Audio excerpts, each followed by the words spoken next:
The Saudi Arabian Gran Prix is this weekend, and we're all hoping that we can have a little bit tighter of a race than we had in Bahrain. So let's have some fun predicting it, and maybe, just maybe, cast a little bit of our own voodoo magic onto the race.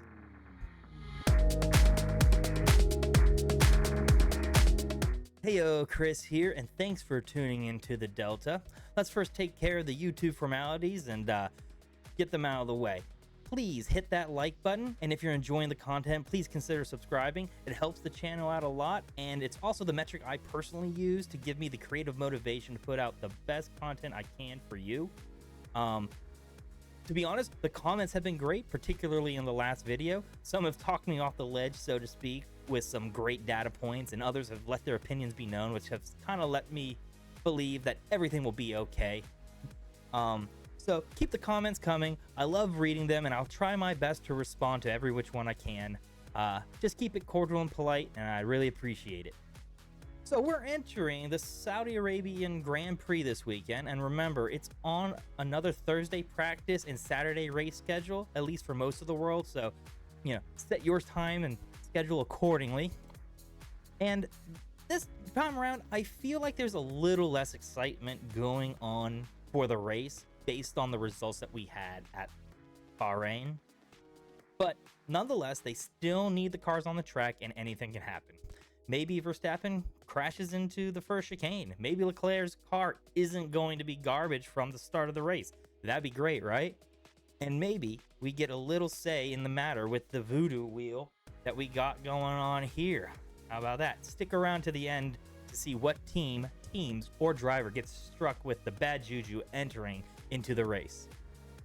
Last week's predictions weren't exactly on point, but not completely out of context either. Verstappen ended up winning, Williams and Sargent lost, and Aston Martin performed better than I expected, but still didn't perform to Aston Martin's standards, in my opinion.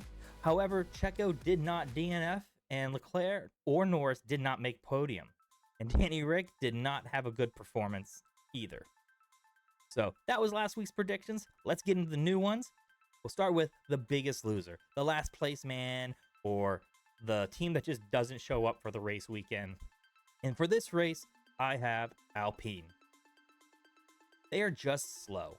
They just fired some technical engineers on their team. Ocon and Gasly do not seem to be the best of friends, and you can just tell all is not well in the Alpine garage.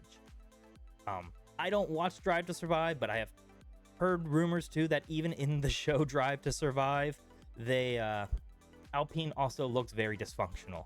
Like, they're just not cohesive. That's a good word. They're not cohesive. And they performed poorly in Bahrain, at testing, at quali, and the race. They seem miles behind everyone and aren't going to close the gap in just 7 days.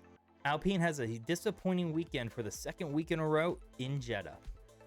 Next up, we're going to discuss the exceptional performance. This is for the driver team that just performs better than expected. And this week, I have Williams. I know Sargent finished in P20 in Bahrain, but until that malfunction at turn 1, he was putting together a solid race. Albon also didn't have a great race, finishing P15, but it seemed that he was held back by the car and not by himself. So when I was listening to the long list of issues other teams were describing, Williams' car, they seem to be the one that has something that they can adjust in such a short, back-to-back race week scenario. So if that car gets tuned up, Williams may be able to take advantage of other teams' cars' problems, and Albon can place in the low points, and if Sargent finishes better than P13, you take that as an improvement. So Williams will have a good week in Saudi Arabia. Next is the letdown performance. This is for the driver or team that had higher expectations but just didn't get the job done out there. And unfortunately, this week, I'm going Carlos Sainz. After getting a third place podium last week, the letdown doesn't necessarily have to be extreme. It's not like he has to fall back and just be like, oh, he finished P15. But I don't even see him finishing like 4th, 5th, or even 6th. One of the things that I've noticed with Sainz, and why he's probably the number 2 on Ferrari, and probably why he doesn't have his seat re-signed for him there next year, is that when he's the smooth operator, he's great. Super fun, super entertaining, great race car driver. But there's just like this little inconsistency I see from him. He'll have a great race or two, and then the next one, DNF. Or just straight out a poor performance that puts him into like P7 to P12 range. And after you get a podium in one race, I just don't think placing in the mid-range is a great follow-up to the next race. Sainz says his car is designed to his liking for overtaking, which was not the case last year. But until I see some consistency with him and that car, Sainz will unfortunately have the letdown performance in Saudi Arabia. Now for the shocker pick. The wild pick that no one saw coming. Well, last week, the shocker pick didn't pan out. And this week, it was kind of hard to say, like, what is going to be surprising. With all the car problems that are going on across the field and the Red Bulls just dominating, like, seemingly without a problem, it's hard to sit there and say, well, this is what's going to happen. Well, yeah, we kind of expect Mercedes not to maybe have a DNF, right? Because their car isn't good. Or we expect Kick Sauber to fall back into P17. Why? Because we never expected them to be good to begin with. You know, so this week we're going with a little safer of a wild pick. And for me, I got Verstappen doesn't win. That's crazy, I know. I said until he shows that he can't win, I'll pick him to win every race. But this track is different. It's a street track. It's really, really fast. The walls are pretty tight, and there's a lot of room for errors. Like, not necessarily just crashing, but like, in that track, you just have to be kind of perfect on everything you do. And if you mess up a little bit, you can just lose a little bit of time.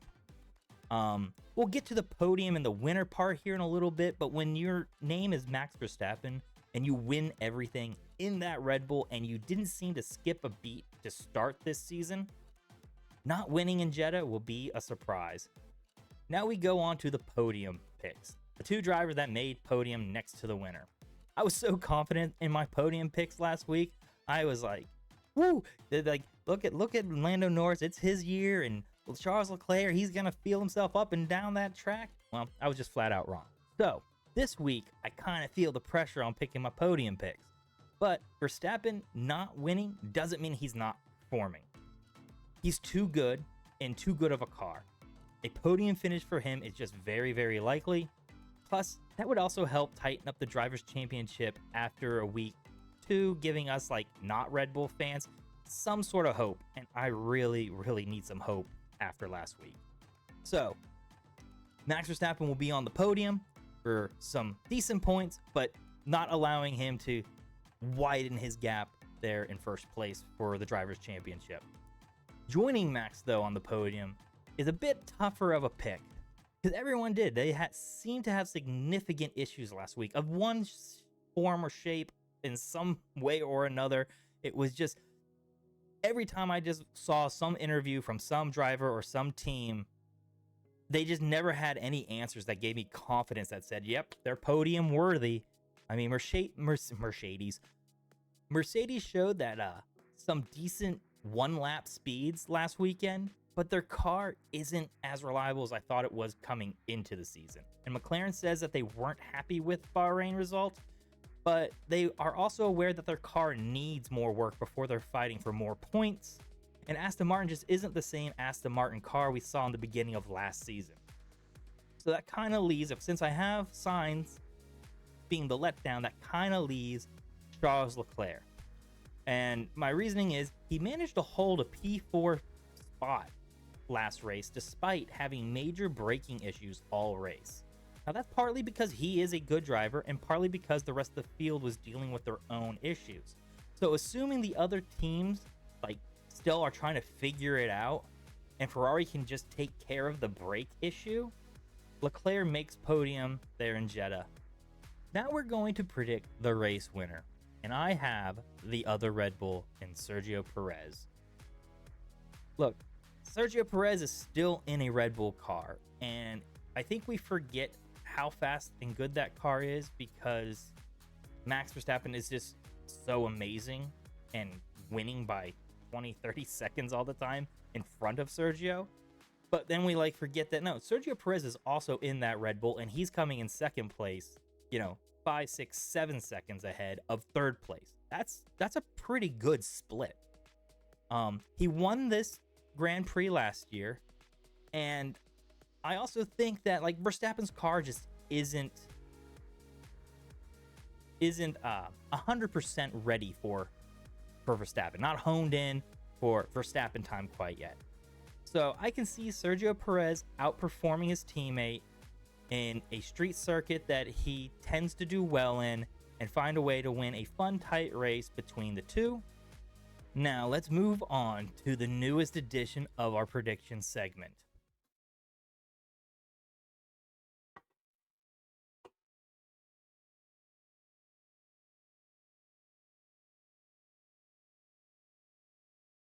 Oh, there it is. This is the Voodoo Wheel. This wheel is my attempt to add some chaos and mysticism into a racing championship that has a Max Verstappen. A way to inject some of our fandom powers into a race. Now, with such powers as this wheel possesses, you can't just channel it all onto Verstappen and Red Bull. That's not how Voodoo works, right? There has to be some sacrifice. So, we have to sacrifice the top 6 teams in the Constructors' Championship in their standings, their current standings, onto the wheel. Plus, you have 4 slots that are a bit more vague, like in the pits, where one of the 6 teams on the wheel will have an unfortunate pit stop of some kind. Or you can have mechanical mayhem, where one of the teams could have some mechanical issues that throws their race out of contention. Then you have the podium plunge. A podium plunge where one or up to all the podium drivers of last race get hit with the voodoo for this coming race. For instance, Carlos Sainz makes podium and then comes in P13 this week. That's some bad voodoo going on right there, right? You also then have winner's woes, where the winner of last race has a performance that just doesn't pan out for them this time. That leaves a little bit of mysticism there. Like usually we're expecting that to be Verstappen. So maybe the voodoo wheel can put some bad juju there for Verstappen. Or, if it's Charles Leclerc this week, next week Charles Leclerc gets the bad voodoo. We don't know. This could be the juju we need for the race season to be exciting, or it can be a dud, and I should just demand a refund from the voodoo shaman that sold it to me on the streets. But nonetheless, we will keep a record of the Voodoo Wheel's outcome and analyze it as the season progresses. So let's get to the spin. Ready? And...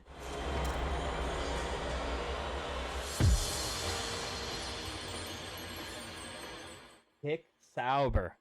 They were the 6th place team coming into this race. Probably not going to be in 6th place at the end of this race. Those are my Saudi Arabia Grand Prix predictions. I feel like they may be a little safer picks this time around, but with the knowledge and data that I got from last week's race, I just can't be throwing up Hail Marys and hoping for the best. Like, no one wants to just throw out random stuff. Oh, Lando Norris wins and Max Verstappen DNFs and Sergio Perez doesn't make top 10 and Carlos Sainz and Leclerc finished 2-3. Like, okay, let's not get crazy, right? So, a little safer picks this time around, and we'll see just how this weekend shakes out and cross our fingers at least for a more fun and tight race. That's all we want. Obviously, I want Charles Leclerc and Carlos Sainz to win 1-2, but I would gladly take any other finish if the whole entire race would just be a little bit more entertaining. Anyway, thanks for watching. My name is Chris, and you've tuned into The Delta. Don't forget to stop by the Delta Twitter, where I post video uploads, stream updates, and F1 related news and articles. The links for Twitch and Twitter will be in the description. But until next time, take care, stay safe, and have fun out there. Bye! Hey everyone, thanks again for tuning in. If you're enjoying this video, you're going to love what we have over on Twitch. Over there, I may play many games, but with the F1 season quickly upon us, I want you to join me with some F1 gaming content. I am thinking of playing games like F1 23 or F1 Manager on Thursdays and or Friday nights prior to the actual race in real life. For example, if they are racing in Silverstone, we race in Silverstone, and see how we stack up as a driver or team manager. Over there, we can chat about F1, share some opinions, stories, jokes, or anything really, accompanied by some fun Formula One gameplay. Head over to the Twitch channel at twitch.tv/delta_4_7_G to join the fun. Don't miss out, hit that follow button, and be a part of the action. See you there. Oh, too fast, slow down. Oh, missed all those.